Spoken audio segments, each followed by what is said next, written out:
అండి దేవుని హుండీలో వేయాలనుకుని పర్సు నుండి తీసిన 50 రూపాయల నోటు పెద్దదిగా తోస్తుంది. అదే నోటు సూపర్ మార్కెట్లో చిన్నదిగా కనిపిస్తుంది. గుళ్ళో గడిపే అరగంట ఎంతో ఆలస్యంగా గడుస్తున్నట్టుగా తోస్తుంది. టీవీ చూసే అరగంట వేగంగా గడిచినట్లు అనిపిస్తుంది. భగవద్గీతలో 10 పేజీలు చదవడానికి ఎంతో విసుగనిపిస్తుంది. టీవీ సీరియల్లోని 300 ఎపిసోడ్ అయినా ఎంతో ఆసక్తిగా అనిపిస్తుంది. దినపత్రికలో వచ్చేవి మనం నమ్ముతాం, కానీ పురాణాల్లో చెప్పేవి నమ్మబుద్ధి కాదు. క్రికెట్ ఆటని టీవీలో తెల్లవార్లు మేలుకొని చూస్తాం. ఉదయం కాసేపు భక్తి ఛానల్ చూడాలంటే నిద్రొస్తుంది. రికార్డింగ్ డ్యాన్స్ అంటే ముందు సీట్లో ఉంటాం. హరికథ అంటే ఆ ఛాయలకు కూడా పోము. తిరుపతి లేదా అయ్యప్ప కొండకు వెళ్లే బీదలకు ఇవ్వడానికి మన దగ్గర చిల్లర ఉండదు. మన పిల్లలకు 5 స్టార్ చాక్లెట్లకు చిల్లర ఉంటుంది. ఇంకా చెప్తాను వినండి. మరణం అందరికీ ఉంది, కానీ మరణించాలని ఎవ్వరూ అనుకోరు.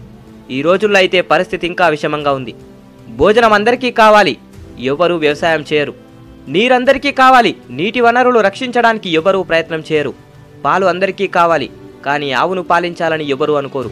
నీడ అందరికీ కావాలి, చెట్లను నాటాలని వాటిని రక్షించాలని ఎవరూ అనుకోరు. భార్య అందరికీ కావాలి, కానీ ఆడపిల్లలు పుట్టాలని వారిని రక్షించాలని ఎవరూ అనుకోరు.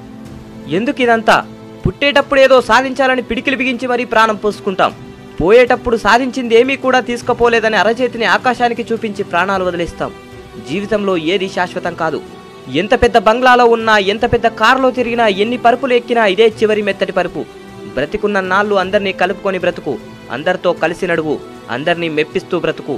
ఎంత సంపాదించామన్నది కాదు, ఎలా బ్రతికామన్నదే ముఖ్యం. జై హింద్.